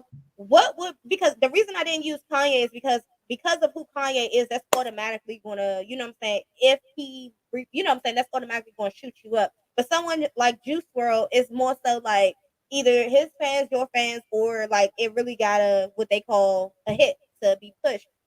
So gaining a feature from an artist like that, what would you be looking to gain? Because you see a lot of times where artists pay 30,000, 50,000, 10,000 for a feature. Mm-hmm. And flat. Yeah. So that's why I was sorry, y'all. I know I'm confusing. But I was asking the question the way that I was asking it because I want to know you as an artist, if you were to pay X amount, 30,000, 10,000 for a I feature wouldn't do that. one of those artists, what would you be looking to gain? And why wouldn't you do that? So, like, honestly, right? The thing about this is, I would never ever pay for a feature from an artist that, even if it comes with clearances and everything, because at the end of the day, we know how much it takes a budget to make songs go really fast and really good. A radio station is not going to say, "Oh, look, Uzi Vert or Juice WRLD Success record. Let's play it because it is Juice WRLD Success record, right?" Nah, they're not going to do that. It's got to be somebody. It's got to be still people that get on the grind and push these records to all the radio stations. It still got to be you or your team. You know what I'm saying? And get these joints placed and rotated and still playlisted and all this other good stuff. It takes everything to do that. Now, at the end of the day, who gonna do that footwork? Me? Mm-hmm. And I'm supposed to do it based on the fact that I got this big artist on it, but I paid for that. But what that pay don't even want a post for real half the time. Did you see that y'all may want something on my story? On my story that lasted 24 hours? Mm-hmm. Well, I'm gonna be quite straight up and down with you guys, right? If you got $30,000, you might as well put that $30,000 in your own single and put yourself on the level to where those collabs happen naturally. Because all artists want collabs. So you paying for collabs mean what? Okay. Are you going to perform the record? So now you're going to, because you both got to get rights to it, or unless you've forfeited all rights to that artist. Well, if you forfeited all rights to that artist, that means that when that artist gets paid for the record, you don't get paid for the record. Then that means that he's not going to promote the record at all if he's not going to get paid for it. What makes people work is payments, right? The only thing that stops it from being or looking crazy is payments up front. If I know a record is going to be hot, then I'm getting all backhands regardless. You see what I'm saying? I'm getting percentages. I'm working out that deal to where we going on the road together. I may be opening up for you on tour, whatever the case may be. If I'm going to do something like that, I need to know what are the performance chances, video shoot, how much budget is going behind the video, if you putting any in on that budget, right? Because at the end of the day, I'm not going to pay another $2,500, $5,000 for an over-the-top video with an over-the-top celebrity, and I damn sure not about to put a celebrity in a $300 video. What? No. Right? Yeah. So now when I exhaust all these budgets, it's going to be way more than some $30,000 that I may have paid for the verse, and you're not even going to get any performances on it. I mean, that's like, that defeats the purpose. And there ain't nothing more cornier than when I seen a lot of rappers that do be buying placements, and they get up there and they rap the song and they be like, yeah, this joint got such and such on it. He on the second verse, and they standing up there holding the mic while the second verse going on. And we sitting there like, they should just play like the first 30 seconds of it, and why they doing that? Nah, they should not. They should not play the second verse at all. They should just tell people to go download it. Because I mean that's really the worst look in the world, where you know that you're there performing the record and the artists don't even have the audacity to be there with you. Like, that's, I mean, anything could have happened, but I mean if they never performing with you, and that's another thing. A lot of people charge for the feature and then go back again and charge you again just to be in your music video. It'd be artists that will do a feature with you, and only when you drop the record, their label will contact you and to have you take it down because it's not clear. And just because an artist clears a feature doesn't mean nothing. An artist may tell you that you can use a verse, but the label can tell you that you can't. What? Yeah, like, hold on. Wait. That went over my head. Hold on a second. Wait. Yeah. All right. Yeah. So basically, you can pay somebody for a feature and, you drop it, and then their label can tell you no. after you Yes. paid for it. Yes. You get a refund? What? No, you got the verse. Now you just got to wait for the label to clear it. The label to do their part. And it could be look at that prime example. Megan Thee Stallion, the BTS record that she wanted to do. They paid her for the collab. They put a big marketing budget behind it. She went out, did the verse, took it back to Carl, and Carl said, "No, this is not going to be good for your image." So now BTS is mad at her. They want money back. She wants to do the song because she don't want to give money back. And it's like, what's happening here? This world of triangles. Now she got to go and sue her label because she ain't got the money to get these people back. She had already spent it when she got it. It's been months now. The record is about to come out. Label won't let it happen. Now she got to sue her label to make sure that she saved face. Because that's how it works. Artists in the spur of the moment, you don't understand or remember that you can't work with anybody else unless your label approves it. You're just happy someone calls you. Back in the old days, people call you up and say, "Let's work." You jump in the studio with your friends and y'all make a hit record. Yeah, of course. The label sends you over and say, "Hey, we got you a record with Doja Cat." "Oh, I love Doja Cat." Yay! You run and do it. The label already approved that. So when you get it there, all you got to do is approve your vocals. Clear paperwork, ding, check. Then when you running that joint with your own connections, your own friends, wait a minute now. Who okayed this? So I get it. This is a business, right? We can't be sitting around this joint acting like we don't know what's going on.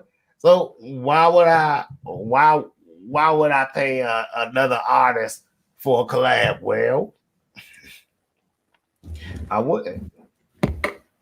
We can work together on the record. We can make some plays happen on it. But if not, then at the end of the day, oh well. And if I'm paying for a collab, you best believe I'm getting the works. That's a video and a couple of shows out of it.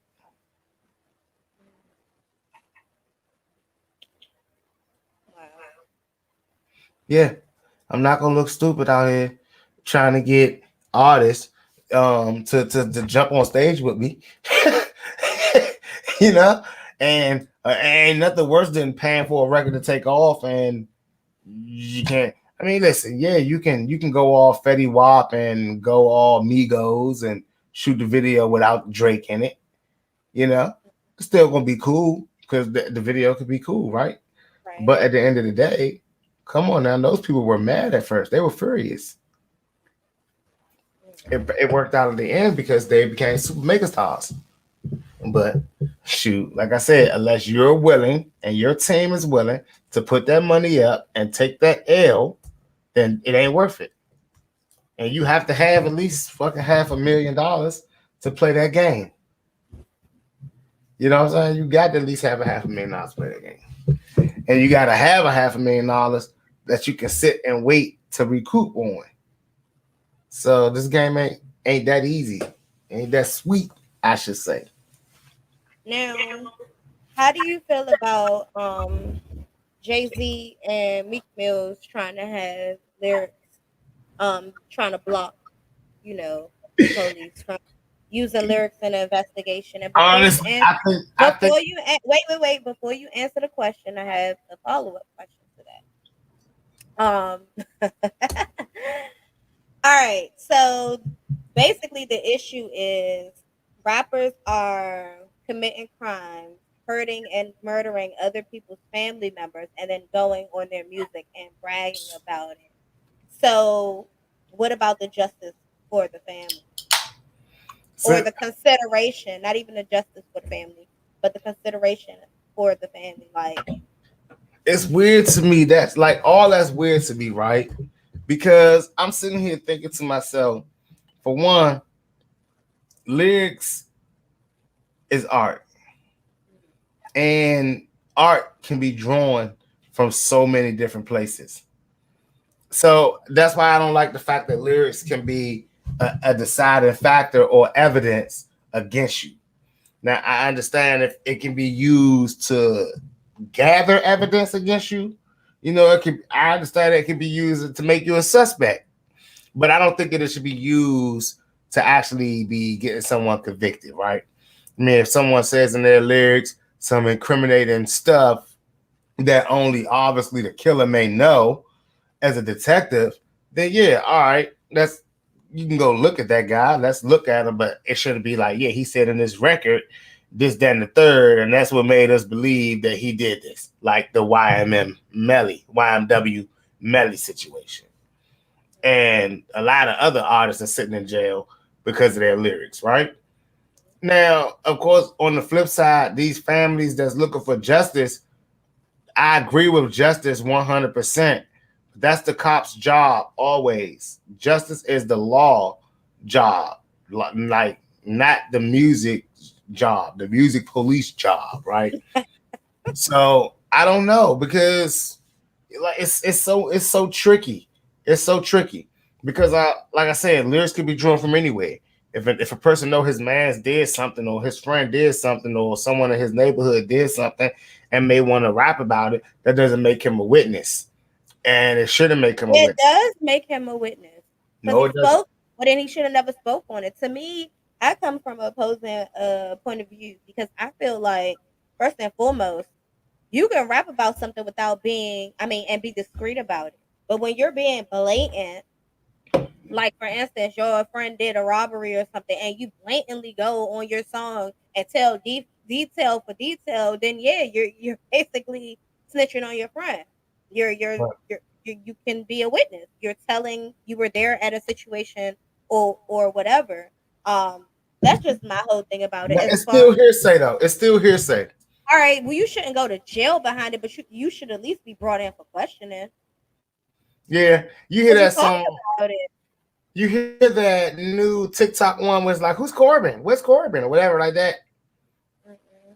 They're like, Tato got shot, Molly got shot, Riley got shot, Oh Cole. yeah, yeah. Yeah, so that joint right there, that's actually like the kids are naming people that died in the Jacksonville area. Mm-hmm. All of them are kids, and true stories.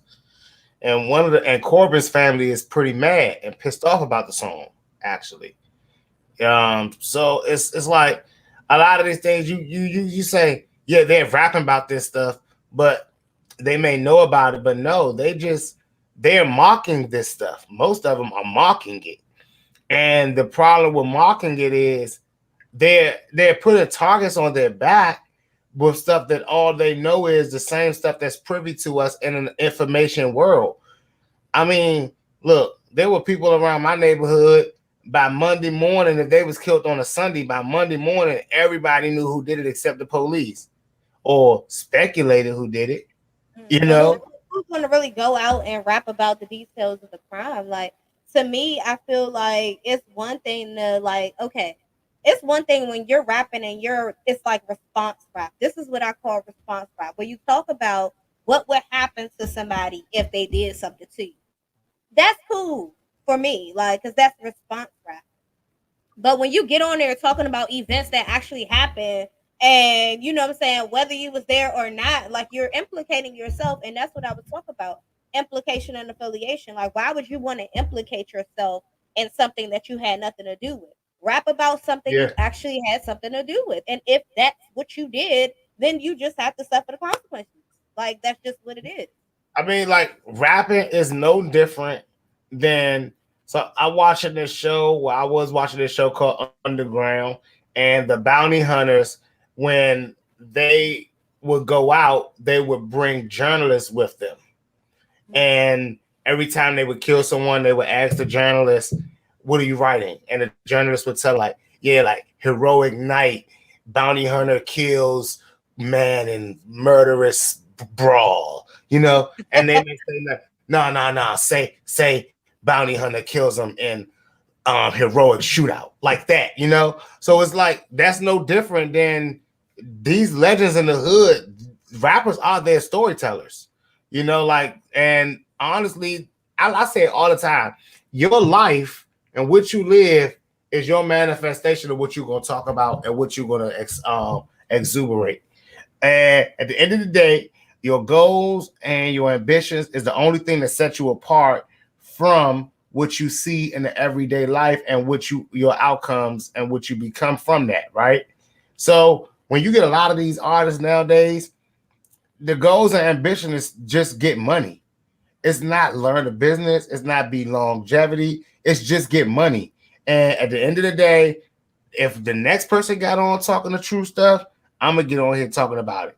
Even if that is Lil Jamal's life right there. You know what I'm saying? The reality of it is their idea is Lil Jamal is about to get shot, killed, or go to jail anyway. Right? So to rap about this means nothing. And most of them feel like, who don't know? Because honestly, a lot of the rappers that rap like that are new rappers trying to get on. And they don't understand they're trying to get that wow factor in their area, right? And they're And you hoping get that the wow factor when the police come and get your ass. it Like, is wow bottom factor. line is you shouldn't be. I feel like personally, if you don't want to be arrested and locked up for your lyrics, then be careful in the music that you put out. Yeah, but if Because I feel like my music never leave this block, nobody ever cares about my music. I've been making music for 5 years now. No one ever cares. Never leave this block. And then I make a song about some stuff that happened because, whatever the case may be. And now the whole world is starting to share because of the information is within it. It doesn't change the fact that you may go back to all my music years for years. I've always been talking about my hood chronicles, my neighborhood chronicles. I don't think that their musical content changes. I think that their perception of how big or how fast things can spread in today's world is what has changed. They don't understand that. A lot of artists, a lot of people still think that this is the day when you have to go and find a DJ and find somebody to be going importantly viral. A lot of people don't understand it. A click of a button can change your life. That post button can change your life 1 second, any second, for the good or for the bad. yep. And that record button is the worst button ever created when you just itching to tell your stories. And sorry, but listen, man, if people actually was going down in today's world, then a lot less people would be doing things. Did you hear about the young rapper before we go? Did you hear about the young rapper who just recently signed a deal after catching a few murder charges?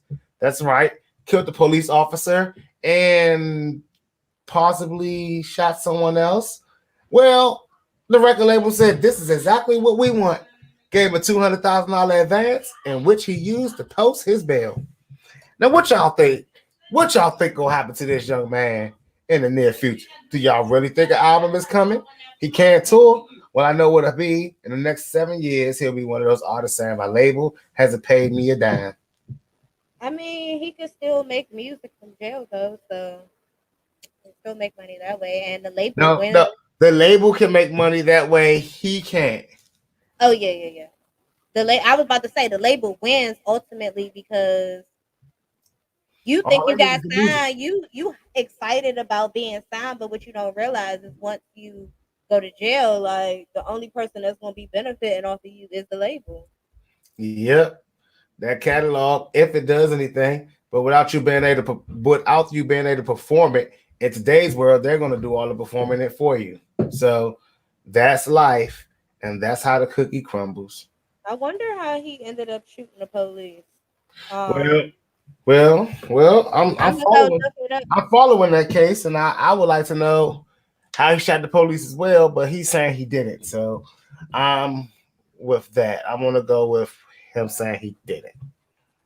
Yeah, I don't know. I just feel like Jay Z and Meek Mills could spend their time and their resources on preventing rappers from killing one another, as opposed to That ain't trying to gonna prevent them from going to jail. I am one of those people. I feel like what instead of telling them to stop killing each other and rapping about it, you're out here trying to stop the police from locking people up from actually killing people. Like, I don't know.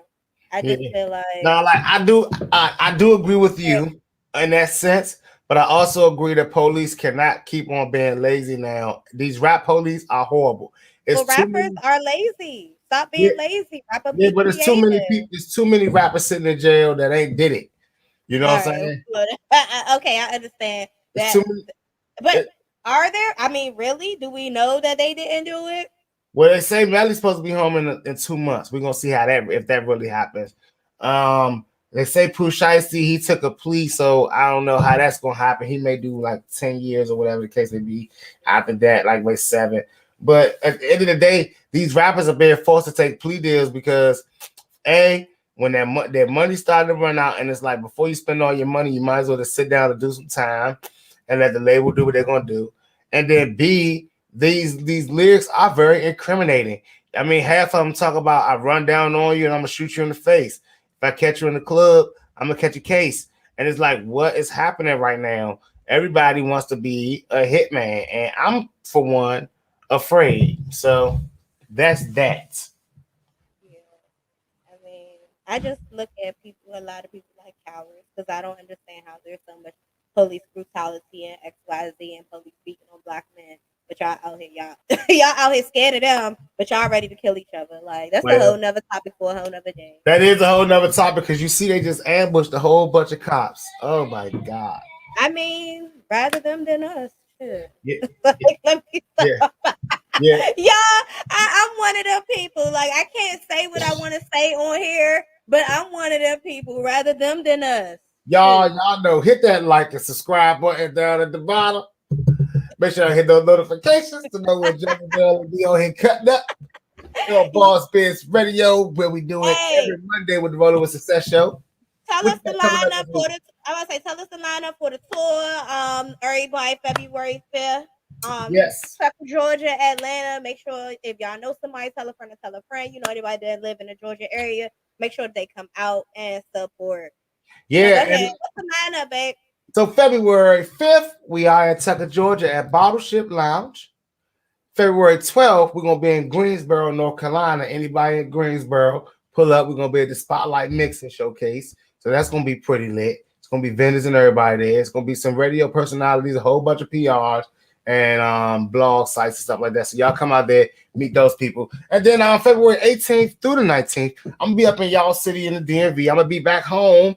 I'm gonna be back home. The King, And the King is finally, coming home. The King is coming home for 2 days. So y'all definitely need to link up with me. We're gonna get some shows and some stuff like that. And the That's a Six tour is who definitely all is coming with you? Like who? Shout out J yeah, Money Gibbs. I did see you on yeah. there. J Money Shout, Gibbs is on there. We got Face Lover on there. Shout out Face Lover. yeah, shout out Face My man Lover. dropping a lot of music. Bag to Be Bundles. He on Bag there. the Beat Bundles. I did We see got Essence, Soul Essence on there. We got that. my man Booski the Toast Man on there. Okay. Okay. I got a lot of artists. So when I hit each city, I got a lot of artists from those cities coming in. So Mm-hmm. the DMV, of course, I got a man Sir Cooley coming down the first show, and Okay, that's gonna Sir be lit. Cookie. So yeah, man, we got Slim So Bad. That's Slim. She's gonna be on the show. We got officially 88 from out of Florida. He gonna be on the show. Man, I Okay. got a real good lineup. I got a really good lineup I actually. see that. I Y'all gotta see come on that. out there. It's gonna be lit. It's gonna be lit. Different vibe. And shout out to all the artists on this tour. Y'all better cut up. You know what I'm saying? I'm trying to see some great performances. Hey, like I said, tell a friend to tell a friend. Make sure that everybody come out Yeah. and support Sixxcess. Yeah, everybody, y'all know we in spam, we in straight spam mode. So I'm coming to a DM and an inbox near you. Y'all visit www.success.com to purchase tickets. All right. And of course, you already know you get the tickets for the February 5th show. Bring them up to the door. That's what time it is. We is lit. Now, Jezabel, what you got coming up? Now, me personally, you guys, I'm working on content, giving y'all content also. Uh Producers in the area. I'm sure that a lot of new artists don't know who they should be working with or who they can work with. So if you guys know any producers, please tag me on their page, send me their information because I'm just trying to put out content for you guys. So that's pretty much it, Six. I'm trying to figure out, Yeah. what else is going on. Y'all make sure y'all tune in tomorrow morning as every day. iHeartRadio Hip Hop 95, or you can download the app Hip Hop 95, or listen on the website hiphop95.com.